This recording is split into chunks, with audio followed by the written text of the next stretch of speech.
everyone, this is Amanda and welcome to Amanda's Booktopia. If you're new here, welcome, and if not, welcome back.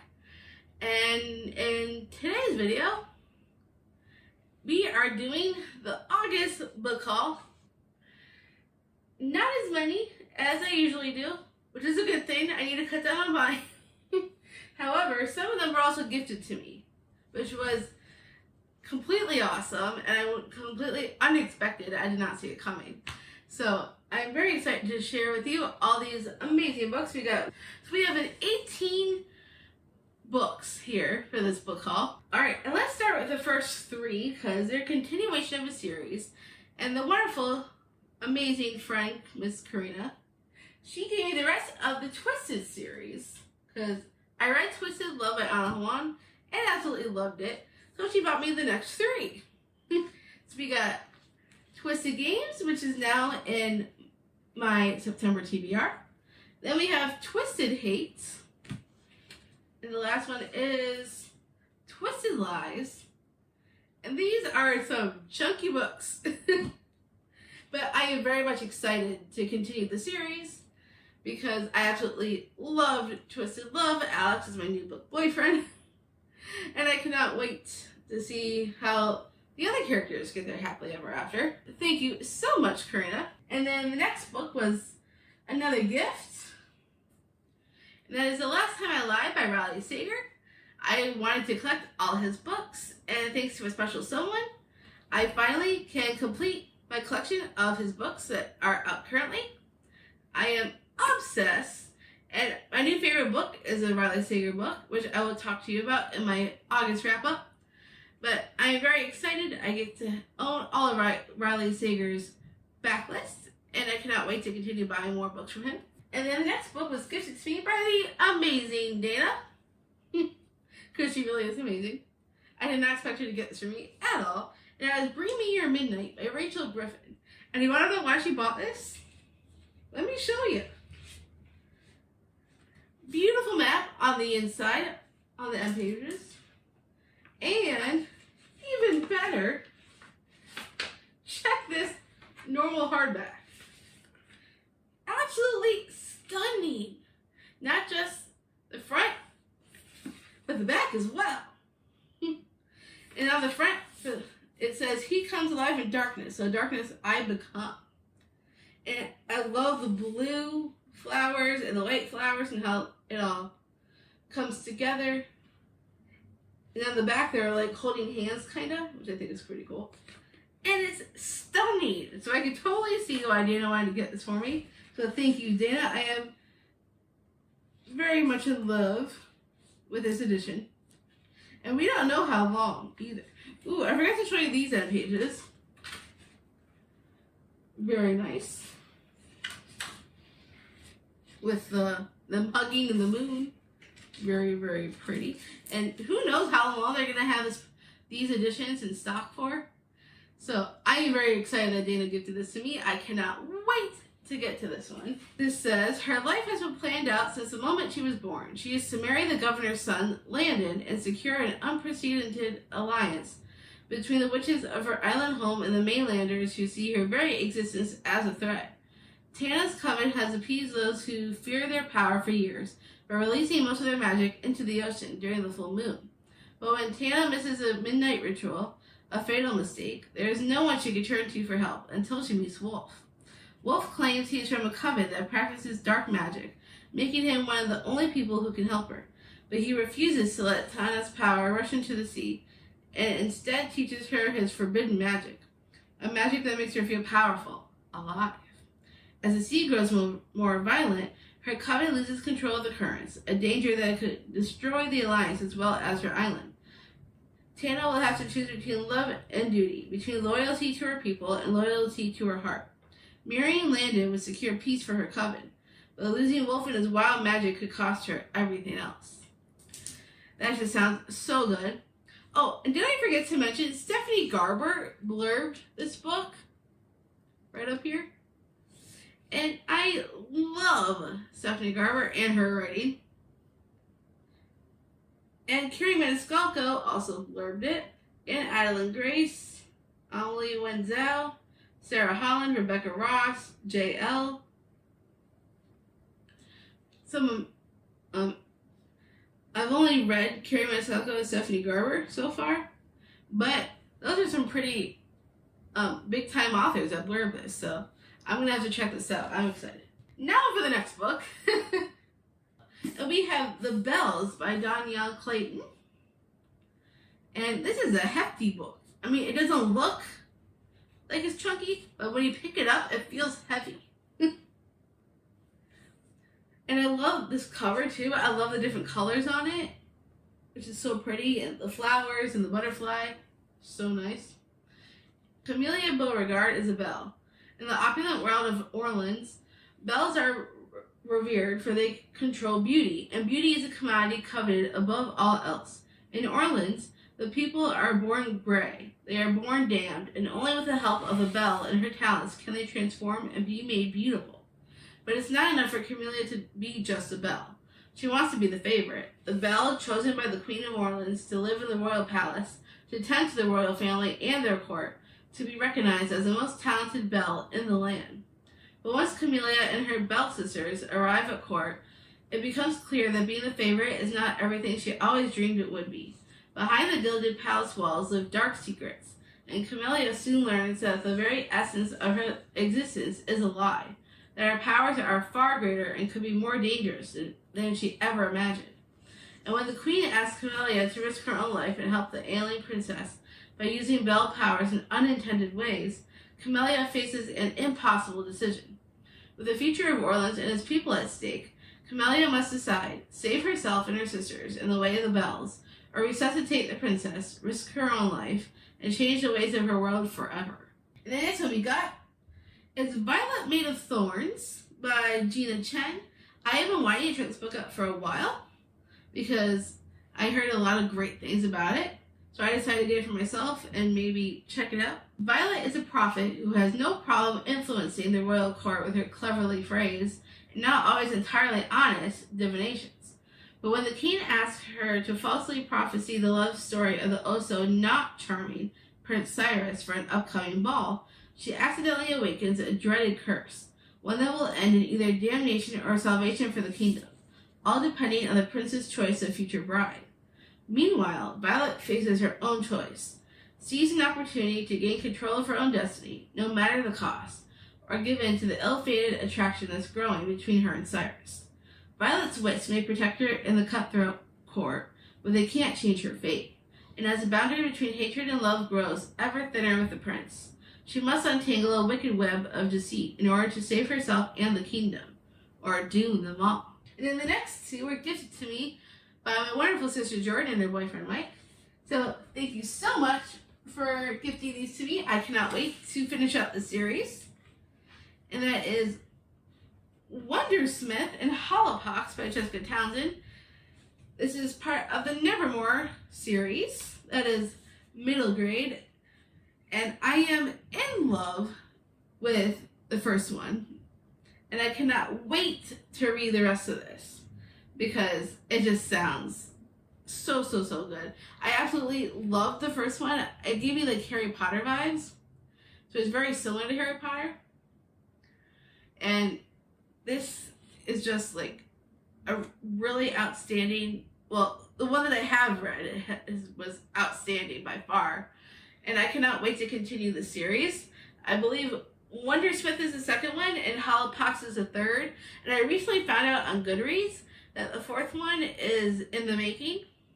So I need to catch up on the series before the fourth one comes out because I want to read them all because the first one was so good and I cannot wait to continue this amazing series. And if you have not read the first one, it's called Nevermore. I highly recommend you check out the first one first because it's kind of lays out the series for you. I cannot wait. So thank you, Jordan and Mike. I cannot wait. As I said. And then the next two were also gifted to me by the most wonderful Kaylani, Dana, Nikki, and Karina. All of you are so awesome. I love you all. I cannot wait to read the rest of the series because we have Exodus and The Finish Line by Kate Stewart. Exodus is the second and The Finish Line is the third in the Ravenhood trilogy. I read the first one, Flock, absolutely loved it. And that I will talk about in my August wrap up because I read it in August. I cannot talk today. And I cannot wait to finish the series and see what else happens. Go read it. At least read the first one. Because Flock was really, really good. And so Exodus and The Finish Line, I'm very much excited to read these two and finish out the series. Because there's also a spin-off series that just started. One Last Rainy Day, I believe the first one in the spin-off series is called. I cannot wait to get to these other two. So thank you so much, Kaylani, Dana, Nikki, and Karina. You guys are the best. And I will link Karina's bookstagram and Nikki and Kaylani's and Dana's YouTube channels all down below so you can check them out. And then the next book we've got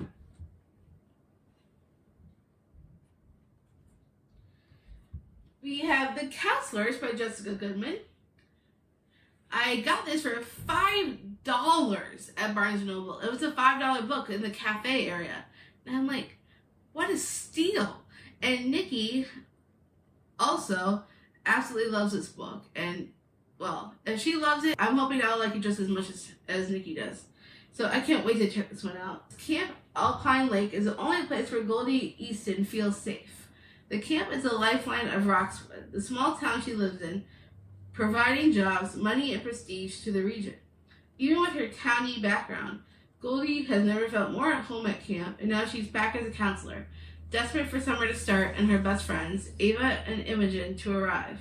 Because Goldie has a terrible dark secret she's been holding, and she is more in need of their comfort than ever. But Goldie's not the only person at camp who has been lying. When a teen turns up dead in the lake late one night, she knows that the death couldn't have been an accident. She also knows that Ava was at the lake that same night. Asking questions offers no answers, only broken bonds of lifelong friendship with hidden danger and betrayals deeper than Goldie ever imagined. And then the next book we've got is called Unsub by Meg Gardner. When I first read the synopsis of this, it sounded very much like Criminal Minds. And I'm like, ooh, gimme. and it was on sale on Amazon. So I snapped it up. And because it just sounded really good. And because I love Criminal Minds, I'm hoping I'm going to love this just as much. Caitlin Hendricks has been a narcotics detective for 6 months when she's tapped to hunt the killer that haunted her childhood, the Prophet. In Unsub, what the FBI calls an unknown subject, the Prophet terrorized the Bay Area with ritualized murders and cryptic messages in the 1990s, and nearly destroyed Caitlin's father, the lead investigator on the case. Caitlin has never escaped the shadow of her father's failure to protect their city. But now, 20 years later, the ruthless madman is killing again and has set his sights on her. Determined to decipher his twisted messages and stop the carnage, Caitlin ignores her father's warnings as she draws closer to the killer. Can she avoid repeating her father's mistakes and redeem her family name, or will chasing the Prophet drag her and everyone she loves into the abyss? And somebody said on the back that it's similar to also The Silence of the Lambs. Dana, what do you think? Should we add this to your Throws and Chills book club? You let me know what you think, because it sounds very thrillery. And then the next book you've got is The Legacies by Jessica Goodman. I showed you The Counselors by her, and this one is her newest release. And it sounded really interesting, so I was excited to get it when I saw it at Target. Yeah, I got this at Target because even though there's no Target sticker on it, hey, at least there's no sticker on it. I know if everyone taking it off. But it sounds really interesting, so let me tell you what it says. Scoring an invitation to the Legacy Club in New York City is more than an honor. It gives lifetime access to power and wealth beyond any prep school doors. Guaranteed security as club members always look out for their own. That is, after making it through a rigorous week of events and the extravagant gala, the Legacy Ball.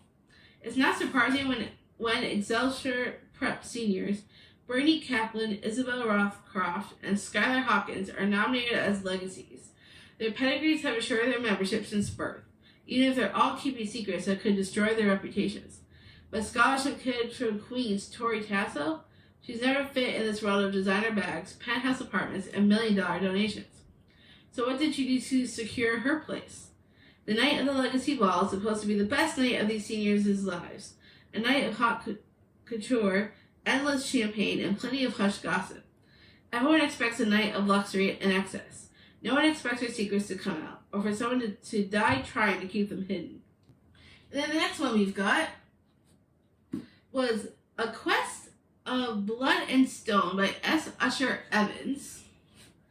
And this is like a very chunky book. It's like an indie fantasy. From what I understand when I was looking at it at Amazon, it's like a YA version of Game of Thrones. And I don't know if I'll ever read Game of Thrones, but I'll take the YA version. And it sounds really interesting. Because it's supposed to be epic fantasy of some kind. And this is book 1 in the series, and I got it on sale on Amazon, so I was excited to check it out. In 6 weeks, Princess Ayla will assume the throne left vacant by her murdered father. But without the magical Penland Stone, stolen by her evil-faced stepmother, Ayla fears her reign may be short-lived. Cave, her best friend and wizard apprentice, has been tasked to retrieve the stone from the dangerous Fey realm. Completing this quest will be the last step toward becoming a fully fledged wizard, and may just win the heart of his beloved princess. But Kay's not going alone. Ward, a knight eager to prove himself, has been tapped to escort him, and has his eye on the princess as well. But as their journey takes them farther from home, a mysterious Fey girl begins to follow them, swearing their quest is a lie, and there's more to the king's death than they've been told. And most importantly, she knows exactly where to find the stone. So that really does sound very like epic fantasy to me, and because it's YA version, I might like it better. I don't think I'm ready for epic fantasy for adult right now. So I'll take YA. And I may, at some point, maybe we'll put this into my fantasy book club at some point, just because it sounds really good. And then the next one we've got, people will be really excited for this one. That is Yours Truly by Abby Jimenez. I read the first one, Part of Your World, in August. Absolutely loved it. I think I'm back into loving fantasy again. I mean, not fantasy, romance again. I cannot talk today, I swear. I did not get a lot of sleep. But I will talk to you about Part of Your World at my August wrap-up. But because I liked it so much, it's probably like my favorite. Part of Your World is probably my favorite fantasy. My favorite romance of the year. Seriously, what is wrong with me? So I actually had to get Yours Truly because I needed the second one as soon as I finished the first one. I'm like, I need this book in my life. So I snagged it. And I've heard so many people say how great this one is, just as much as Part of Your World. And this one is based off the side character in Part of Your World, Brianna.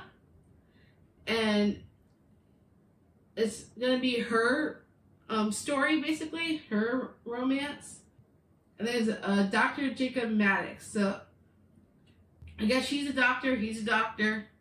So they must work together. So this should be a very interesting romance book. I'm very much interested in reading this at some point.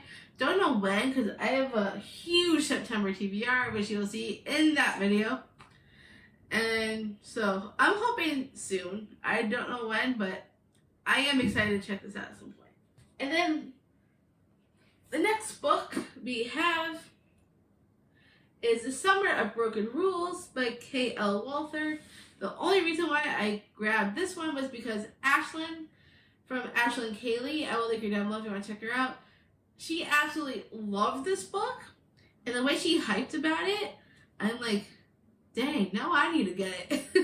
So thanks to Ashlyn, I picked this one up, and I highly recommend checking out her channel because she's absolutely adorable, and I love watching her videos. I watch every single one of her videos every time she puts a new one up, so I highly recommend checking out her channel when you get a chance, and I will put her down below. You could go do so. And this one sounds interesting, so I'm excited to check it out. It says, when Meredith Fox lost her sister Claire 18 months ago, she shut everyone out. But this summer, she's determined to join the world again.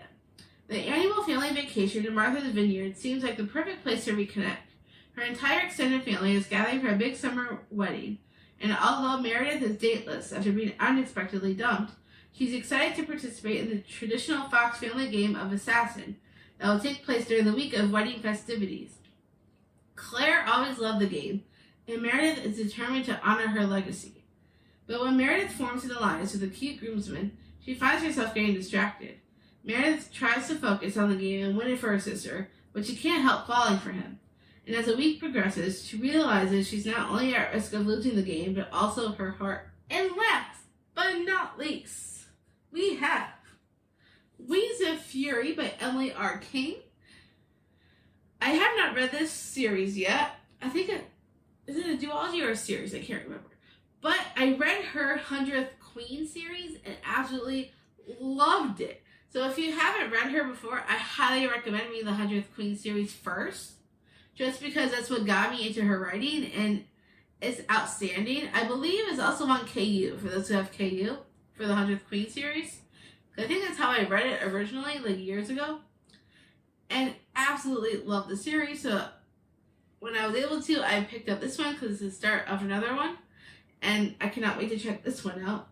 Cronus, god of gods, whose inheritance is the world. Among his possessions, woman imprisoned and fated to serve.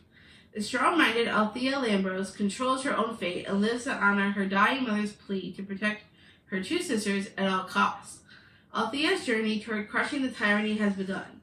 It is a destiny foretold by the fates, and she is following their visions. On the southern isle of Crete, hidden among mortal women who have fled the Titans, is the boy god, son of Cronus and believed dead. He shares Althea's destiny to vanquish the Almighty, fate willing. Because Cronus has caught wind of the plot, he's amassing his own forces against Althea's righteous rebellion and all those who will no longer surrender or run. There will be war. If she to survive to write their history, the indomitable Althea must soar higher than any god.